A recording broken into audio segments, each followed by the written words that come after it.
Hello and welcome to today's episode of Authentic Achievements. I would like to first say good morning, good afternoon, good evening, and welcome home to USA Global TV and Radio.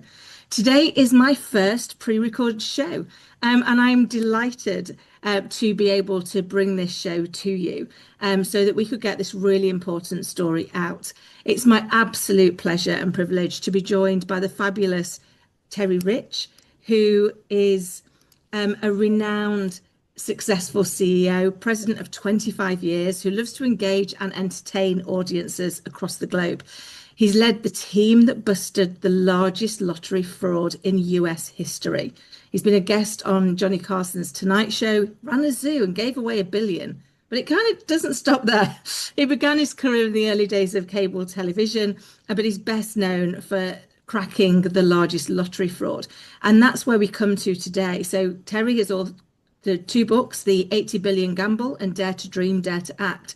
But what we're here to talk about in main today is his recent documentary, Jackpot, America's Biggest Lotto Scam, which is now live on YouTube. And I'm thrilled to also be joined by that documentary's writer, producer, and director, Brad Osbourne. So Terry, Brad, welcome, and thank you for joining me here on our first ever pre-recorded Authentic Achievements.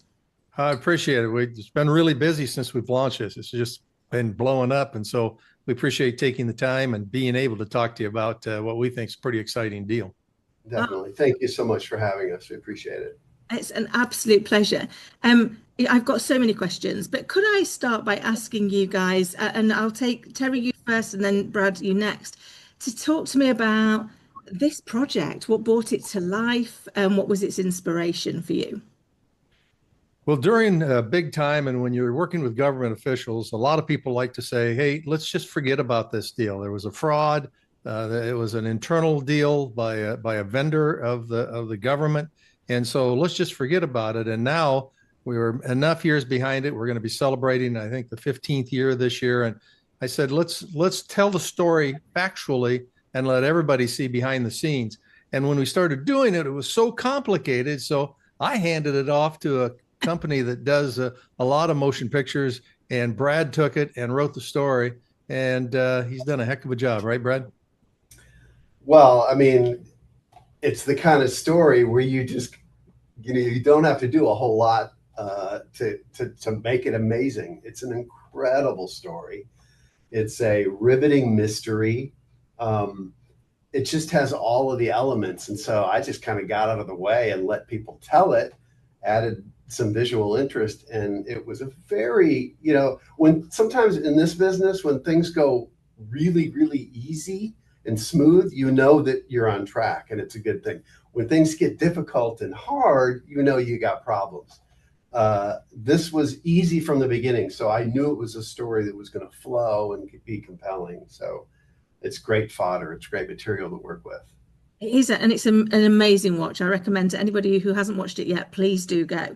And we were chatting just before we came on the show about the fact one of the things I personally love about this is that very often when mistakes happen in life or in business, we are so relieved that we have survived them, that we don't go back and look for the lessons. We're kind of like, thank the Lord that's gone, and let's just move on. And what I love about this is actually you've gone back and looked at what, with the benefit of hindsight, could have been seen, what could have been asked, what could have been done differently, so that we can make sure that we don't repeat the same mistake. We may repeat a brand new and exciting mistake, but not this mistake. And I agree, Brad, it is great fodder and it's got it all in there. It's, there's moments where, I'll be honest, as somebody watching it, I kind of forgot it was a documentary, and you got kind of invested in the characters and in what was going on and in the complexity of how it happened and how it was created. Because I think with so many of these things, it's in the layering, isn't it? It's in the layering of what happens that yep. Allows something that seemingly couldn't be possible to suddenly become possible. Would that be a fair reflection? I think so. And I think that for me, it was a way to tell others that today you may be thinking everything's going great in my company, right? I'm having no problems. I'm not going to have anybody steal from me. That just seems crazy. And so we were able to take a look at this and be able to tell the story so that people realize you need checks and balances within your organization. That's number one, because people who steal typically have one of three things. They have a desire for money. They've been gambling, drinking, kids took their credit cards, they're way overspending. So you got to get some money. Number two is opportunity. In this case, they had all the keys to the kingdom.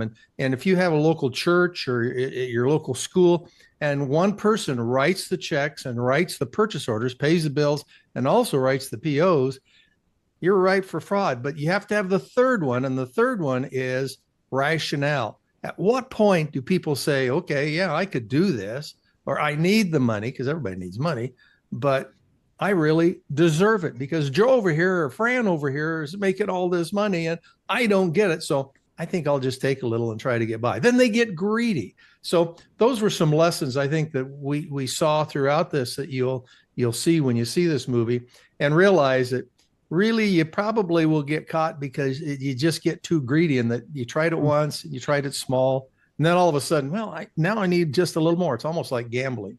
If you lose a little, well, I'll just spend more. Right, Brad? Yeah, it really is at the heart of a lot of these sort of financial scandals, where otherwise decent people, family people, people that could be your friends, when tempted with that kind of opportunity, will do things that are contrary to what they would typically do, to their moral beliefs. There's a great little quote, I think it comes up towards the end of the documentary, where Ed Steffen, a person that we interview, uses the analogy: if you have a bowl of M&Ms on your desk at the beginning of the day, at the end of the day, is it still there, or are one or two of them missing? In other words, when that opportunity is there, that temptation is there, even the most decent people will succumb to that. And I think that's part of the interesting part of the story, is understanding who's behind this. Are they really bad? As we would think, are they villains for stealing money? Maybe. It certainly is a crime. But is there a little deeper part of the story there? And I think that, to me personally, was a really interesting aspect of the story.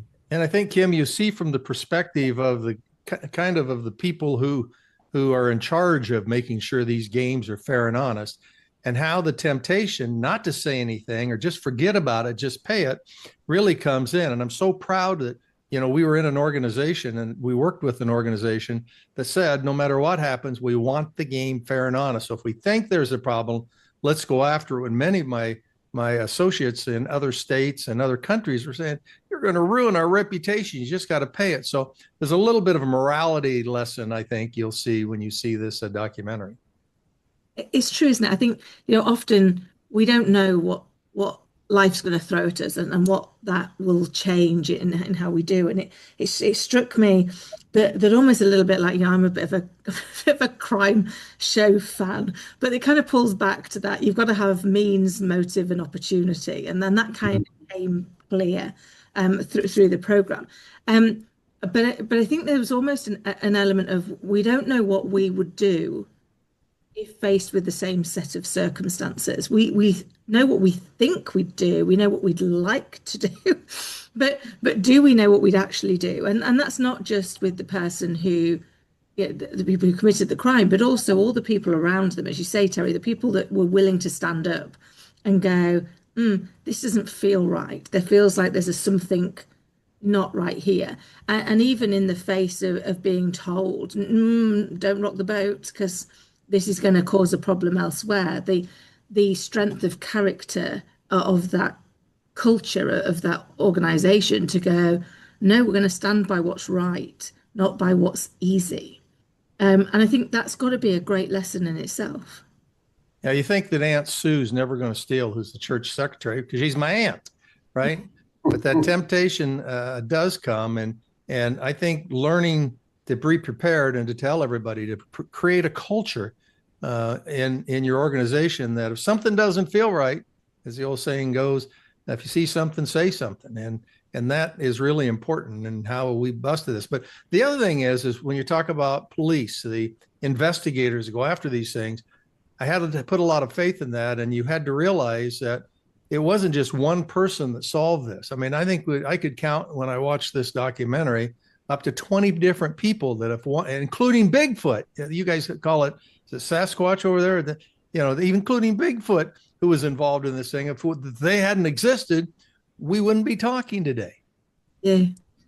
Yeah, it's interesting because we've been speaking about the story sort of in generalities, but the fascinating thing about this story is, even though it turns out to be a colossal fraud, it starts out as an unclaimed lottery ticket, which is a strange way to get into the story.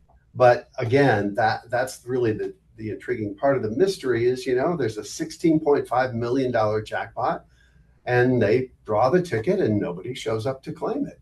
And days pass and weeks pass, and almost a year passes, and time is running out. There's a deadline to do this, and suddenly someone emerges in the last minute, and that someone is very mysterious, and you don't know if they're on the up and up, and this leads to that, and it turns into this sort of labyrinthine story with all of these characters that have this very complicated plan to steal. And some people who knew about it thought it was just a story about a jackpot in a little dinky state in the United States, and it became an international story. And once it was solved, we figured out it started in an international. It started in, well, I can't say Canada, but it started in another country.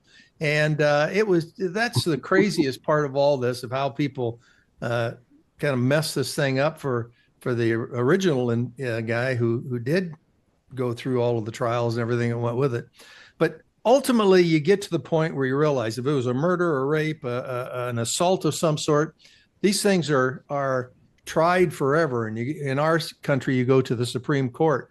But in fact, the evidence was so strong, everybody admitted it. So we were kind of vindicated, because people were saying, what if this doesn't happen? You're gambling with our $80 billion industry. That's a lot of money that's being spent each year. So that really kind of tells a story of great investigative, and let them do their work and believe in the judicial system when it's all said and done. But it starts with employees in a company saying, we need to do what's right. I love that. I guess, kind of my view when I was looking at this is it could strike you as one of those seemingly victimless crimes, in that it's an organization that's making huge sums of money, and whoever's ticket it was never going to claim it. So actually, whom are really harming?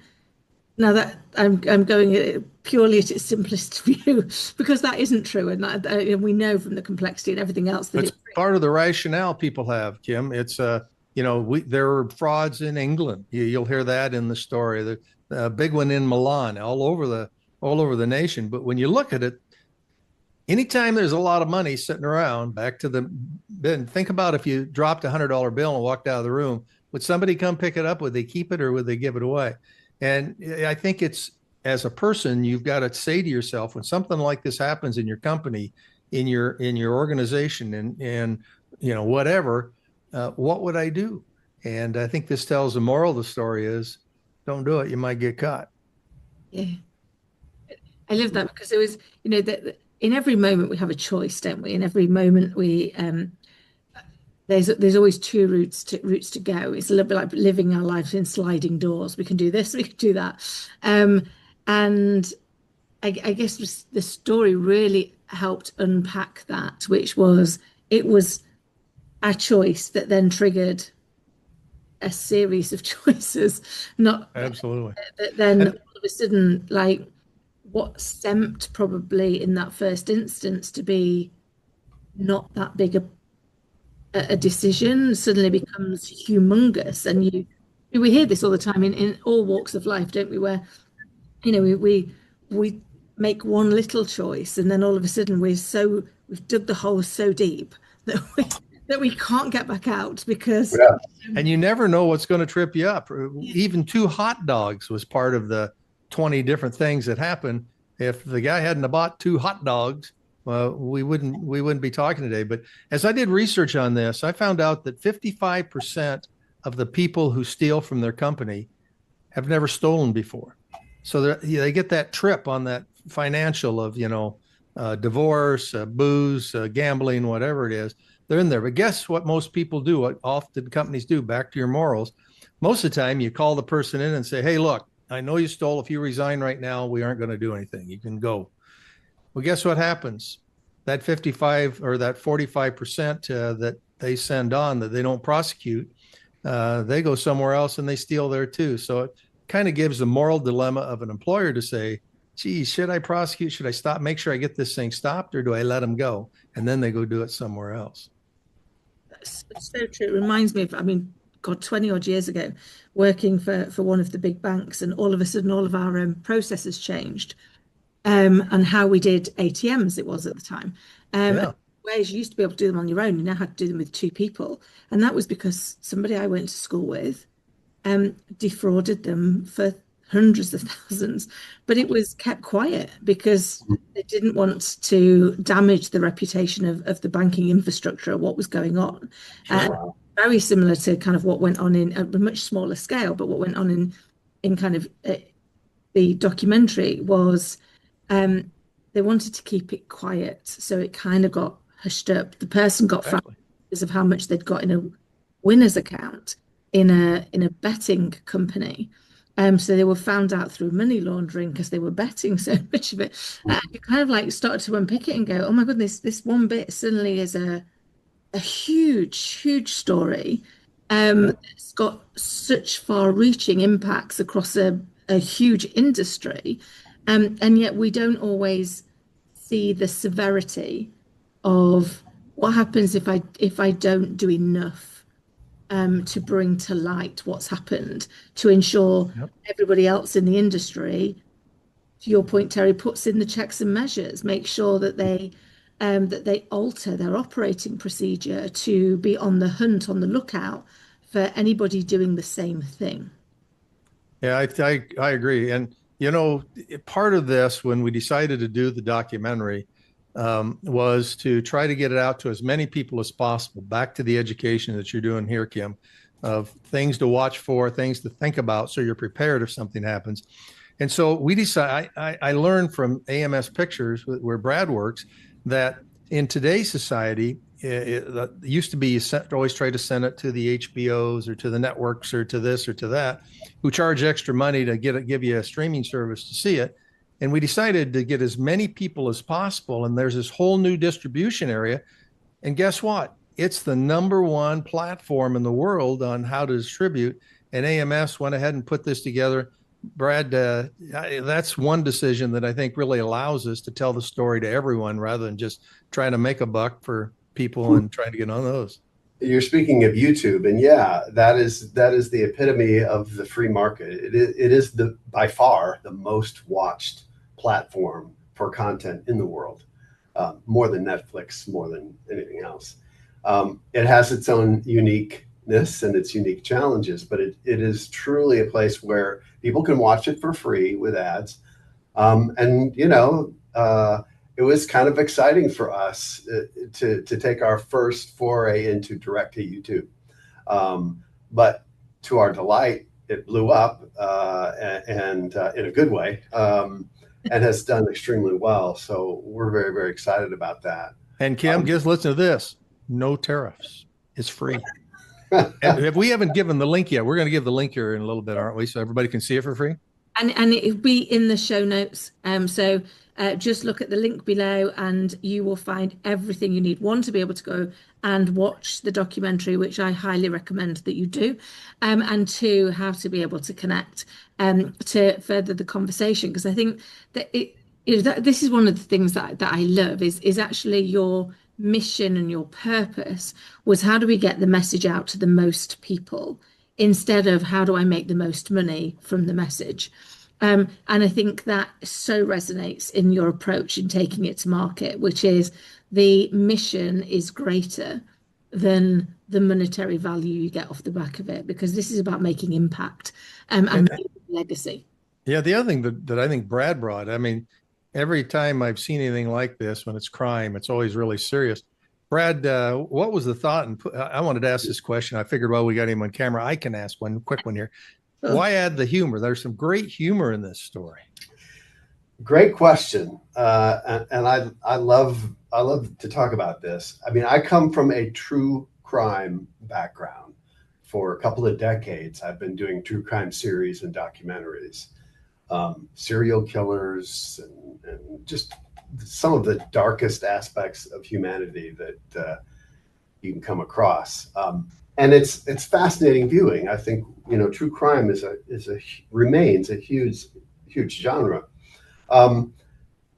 But what makes this unique and especially fun, like if you think about some of the other kind of high profile financial documentary stories you've seen, like Too Big to Fail and The Big Short and Enron, Smartest Guys in the Room. They're all fascinating stories, but nobody dies. And so there's usually an opportunity to approach the storytelling in a different way. Now with Jackpot, I mean, there were some truly funny things about this story. And again, it's a serious crime, and we don't minimize that. But you brought up Bigfoot. You brought up the hot dogs. We have a person who's investigating this, who's a genius, but he looks extremely young. Rob Sand. He looks like he's in high school, and so Terry sort of plays up on that, the fact that he's so youthful looking. Just things throughout that allow, when you're telling a story, to people to chuckle once in a while and kind of relieve the stress with a laugh here and there, makes it that much more fun to tell, and I think fun to watch. yeah, I think it was ingenious because, when we, and I've spent lots of years leading big teams through very difficult times, and it's like actually you can have fun at work at the same time as it being serious and compelling. The two don't have to be mutually exclusive. Right. If you can create that element of fun, to your point, it makes the learning easier, more interesting, more fun. And I think the problem is we have societally said, oh, we can't make important things fun. Then we might belittle the serious nature instead of going, actually, if we can ease the pressure, if we can give people a release, then actually it allows their mind to open up to the learning because they're not under attack. Mm-hmm. That thing that goes, oh God, this is heavy lifting. And a couple of things, like two of the winners that they gave the tickets to have them cash it, because a lot of times they didn't cash it themselves. And when they did cash themselves, that's when they got caught. But the last name of the one of the ladies was DeMoney, and the last name of another person who was another Bigfoot hunter was Con. So you couldn't write the story better. Yeah. I think that, do you not think though that's often true of life? You kind of look at things and go, really couldn't make this up. I used to think that when I gave up doing corporate consulting, I was going to write a book called You Couldn't Make This Up. Because in the moment, if you told people, they're like, yeah, you've done that for artistic license or to be funny or to make a point. And it's like, no, this actually happened. This really happened. And there's always a lesson in there that we can sometimes lose in the comedy elements of it, in the bits that go in, yeah, they've put that bit in, haven't they, just because that was going to change the story. A bit like when you watch a true story where they say, some characters and scenes have been changed for dramatic purpose, and you're like, right. But this isn't. This is the story. One of the both challenges and I think one of the fun things that we did in terms of production on the documentary is we had these archival interviews that were shot. Really, Terry, you shot these, didn't you? Like right after the fact, when this case had just completed, and these interviews had been sitting around for several years. And they were just documenting, getting interviews and documenting all the facts at the time.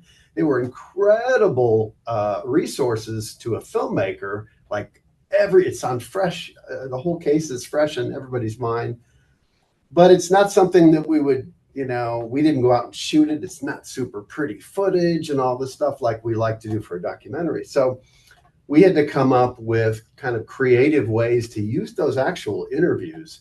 And so we put them in convenience store security monitors, or, cell phones, and sort of quirky little things. So you hear from these people throughout the doc, popping up on all of these electronic devices. And it's just another way to kind of tell a story using the resources that you're given. And it's both a challenge and a lot of fun. I think it turned out kind of cool. I think that's another lesson we learned that I learned in all this. When we did the taping, I just said, I want to document it. No one else asked for it. I declared it was public information for all. So we used it. But the other key was, is our public information officer, every time we had a major break in the case, remember we had 20 different breaks to make this thing work, she would write it down. So we had a chronological order. And many people, when they have a problem, they go to the press, they tell the story, then they don't write it down and keep the same document. So the press then start going all different ways with the story. But because we kept it, every time a new thing would happen, we'd hand the same document, added one more new element. And so the press always got it right. So we had a really good relationship with the press because we wanted to be very open, because we thought that was really important. Because if we weren't, people would think they are shysters and we're not going to buy lottery tickets anymore. I love that, because what you did in that moment of adversity, in that moment of actually the public opinion could be that we're all in this, that like actually we're all a group of fraudsters, that you took the route to be transparent, to be honest, and what also came through for me was to be consistent. So you were consistently making sure that there was right facts. Yeah, validity to the story, that actually you weren't going back and allowing, we've all seen those films with a really dreadful continuity where, somebody's got a screwed up piece of paper and the next time you go back, it's perfectly straight. You're like, really? Yep. But they make us believe, don't they? They make us Yep. go, I'm not really sure. And what I loved about what you guys were talking about was consistency, honesty, and transparency were the kind of values that ran through how you handled what happened and how you've handled retelling that story. And the moral of the story is this: by doing that, I had many friends who said, hey, you're going to ruin our reputation. Get off the media, quit talking about it. And in fact, by going on, every time we went on, we sold more tickets. So the $80 billion gamble that we had was we could ruin the industry and no one would be selling tickets of 80 billion, which is a lot of money. Instead, because we got on and told the truth, I believe we now, instead of 80, it's 105 billion. It's actually grown bigger and bigger because people, well, if they're that tough on that one guy, I'm sure as heck know that that's fair and honest. So I think I'll play the lottery rather than be online and play someplace in Malta or somewhere to play my poker. One thing that I love about that old footage from the day when you would go on television and you would update the public on this ticket. I mean, some of that stuff you could tell you're on live TV and you're sort of caught like at the moment going, oh my gosh, some people just showed up and they've got this ticket and we've sort of checked it out, but we don't know, and it's all real time. In front of audiences, it's completely genuine, and it's not rehearsed or slick or anything. And I love that about that old TV footage of Terry Rich talking to the city of Des Moines, 20 pounds heavier too, updating them about what's going on. Yeah, I think it's you kind of like became the face for transparency and for owning the mistake in business. We in business, we make mistakes all of the time, but it's not the mistake that defines us. It's what we do with the mistake. And I think the fact that you fronted it and you kept fronting it and you didn't hide from it is what makes it such a compelling story and what gives us such great lessons that we can implement into our world to ensure that this doesn't happen again. A new and exciting twist might happen again, but you've provided us with the insight to ask better questions, to implement better infrastructure, to protect ourselves from the areas where we leave ourselves exposed if we're not willing to cross the bridge and get, with business. I'd love to know your thoughts. One of the things I see in business all of the time is everybody maps out the happy path, particularly in financial services. We're going to map out the happy path. This person's going to do this. They're going to follow everything we ever asked them to do, and everyone's going to be happy. But what happens when somebody falls off the happy path? What happens when they lose the job and they can't afford the loan repayment, or else happens? And we don't plan for that because we're too busy planning for the perfect view of the world. But we know that that's not the reality of the world that we live in. And so for me, one of the compelling messages that came away from this was you recognized where we'd mapped out the happy path, and we'd missed looking for when people fall off it. Yeah. You know, one other little technical in our new age that I learned was never, ever, if you're ever going to do something you shouldn't be doing, never, ever use your cell phone, never, ever use your social media, because that's the first place that the police go to.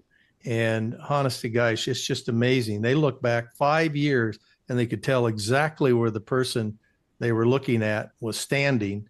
And they got all of his contacts. And when he was standing there, he called 2 or 3 others that we had identified, although he didn't call Bigfoot. And we could do that. And I just am amazed at the technology today that law enforcement has. So the bottom line is, don't do it.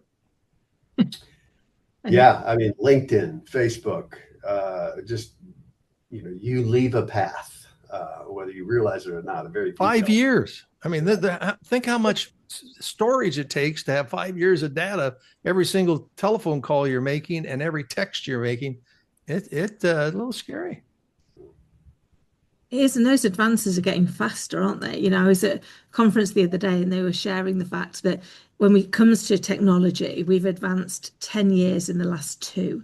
So you can't look at that. And I think, in my lifetime, I sometimes joke with my friends that I'm glad I grew up in the era where you didn't take a photograph of your food, take 23 other random photos, run down to the chemist, get it printed, and then go around and show your friends because nobody cared.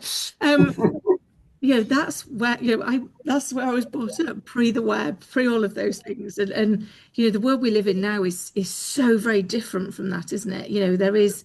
There is nowhere to hide, and therefore you've got to be very conscious and very cognizant of the choices that you make. But that very technology is what allowed our perpetrator in this story to take advantage of the system in such a way. It was so complicated. When I first kind of got wind of how he did this fraud, and just how they generated the quote unquote random numbers that they use for the lottery, just astounding technology. But how he beat that is really genius level stuff. And again, one of the challenges / joys of making the film is to explain that in lay person's terms, exactly how he did this with a little thumb drive and 60 seconds of time, and pretty interesting stuff. Pretty genius perpetrator. And for the audience, 80% of the people in the world play lottery. Yeah. And you're always wondering what happens. I mean, England had a major fraud not long ago. Whether it's outside or inside, everybody's trying to figure out I wonder how we could do this. And that's kind of where this was, because the people who are in charge of the security for any gaming organization or bank or whatever, they go to conferences and you all sit around saying, okay, I wonder, how somebody would beat this. Everybody talks about it and maybe they find one. So then somebody goes home and says, well, maybe I'll try it. They get by with it once and they try it again. But ultimately, almost all taste the money. They get a little bit greedy. Yeah. And it clouds the judgment, doesn't it? I think it's that, people, and like you say, if somebody starts off and gets away with something small, it perhaps gives them a little bit of bravado to go a little bit bigger and then a little bit bigger. And then all of a sudden it's like, whoa, we bear no resemblance to where we were playing. We've kind of gone all in. And at that point, it's very hard for them. There's only one route out, isn't it, to be found? Now, I want to also say, though, of all I mean, there are billions of draws that happen in lotteries around the world, billions of draws every year. That's happening every hour almost. And yet I only know of 4 or 5 where it was an internal fraud. Sometimes people try to beat the system as customers, and they almost always are caught because the security is so phenomenal on that. So I think it's one of the safest ways to game if you enjoy gaming and playing that there is. And in fact, now that I'm retired, I've played. And at the very end of the show, I'll even tell you how much I've made. I love it. Because I think that's the thing, isn't it? You know, we know that it's always the exception that proves the rule. So we see, and then we go, oh, everybody in lottery all over the world is corrupt. Or, you know, when we had the big financial crisis, everybody in financial services, yeah, they're all corrupt. And it's like, kind of not true. It's a tiny little percent that unfortunately creates the scenario for everybody. Yeah. And to your point, we learn from these things. We learn from what's happened, and therefore every day, every month, every year, we're safer. We're more alert. We're more aware. We're shutting the doors of the things that we've found, and that doesn't mean to say people aren't out there constantly looking for new doors to open. Yeah, like AI. I mean, that's a little scary on what may or may not happen with AI and trying to figure out what the odds are and how it all works. But just no different than how they could figure out how to rob a bank or how to play a casino game. So, you know, I think everybody's on the lookout. They all want to make it fair and honest, because if it comes up that they aren't, I'm not going to play them. Yeah. And I think that's the thing, isn't it? We want to feel like we're connected to something that is fair, equitable, even though it's a game, and we know it's a game, and therefore we're playing with odds. And we know that, but that's a informed choice. I know what the odds are. I know that, you know, it's one in a X million chance that I'm going to get anywhere. But I understand. So you say there's a chance. That's what we keep saying. Yeah, I think there's a chance. But when we feel that somebody's cheated those odds, then we start to think, well, hold on, I didn't make an informed choice because I thought this, and you'd stack the deck. Not you, but you know, somebody had stacked the deck, and I think that's what gets people where it hurts, because we don't want to feel hoodwinked or swindled, or that we should have seen something that we didn't see. And that's why I think the fact you guys have brought this to life and allowed us to look under the hood and see where the challenges were, but also what you've done to fix those, allows us to go back in that trusted place of, okay, they're not marking their own homework. They're not, Yeah, I think the Iowa lottery, you know, under Terry Rich's influence and direction, was incredibly transparent with everything. Everybody came forward and opened up on camera with everything. We have recordings that they had with the people who called in to claim that they had won, and they're all in the documentary. So all of every little bit of information and transparency was there, you know, and like you said, that's so important, clearly. But it just speaks to an organization with integrity, and you know, I dare say, sort of an industry that has a great deal of integrity, I think, because of incidents like this. I'd agree. I think many states are in the U.S. are. I'm sure many countries in Europe are also. I mean, they have to be looking each and every day, and that one person says, "I'm going to take a shot at it," you know, is probably pretty normal. Everybody's worried, how can I get into the bank and go to their vault, maybe get a bar of gold or something, you know. You always have that dream, especially if you need it. But remember the 3 points we talked about: the financial desire, they have an opportunity, the door's open, I'm going in, and then the rationale. Well, my cousin, you know, has made a lot of money in the stock market. I don't know why I can't go ahead and do this. Those 3 together, you get ripe for fraud. So, and I think it's, you know, if we're ever in an industry or an organization that says it has no problems, that it has no risk, they're probably very short-sighted. Yeah, agreed, Kim. Always be somebody that is trying, because we are messy individuals and life gets in the way. So the chances of that, motive, opportunity, and means to turn up is so easy to do. Gentlemen, I cannot believe we're nearly out. Wow. I can't believe Well, did we say the name of it? I was trying to find a way to tell you what the name of the. I got it over your right shoulder there. So I did say it at the start, but let me say it again. Right. The documentary is called Jackpot. And I've lost it. Hold on a second. America's Biggest Lotto Scam. Thank you. Let me give you a really fast link. Lotto LOTTO.com. It'll take you right there. And you know what? Just because you watch today, it'll be free. Doesn't cost you anything. No tariffs. Just crank back, have a drink, enjoy. LottoDoc.com. And we will make sure that's in the show notes below. Gentlemen, it's been an absolute pleasure. Thank you so much. You do a great job. Thank you. To come on and share this with us. And for everybody listening and watching, I highly recommend that you go and watch the documentary. It's insightful, it's inspiring. There's elements where it's funny, but what it does is pack a punch of what are the lessons that we need to learn. And so to everybody listening and watching, I hope you found today's episode to be as insightful and inspiring as I have. And until next time, take care.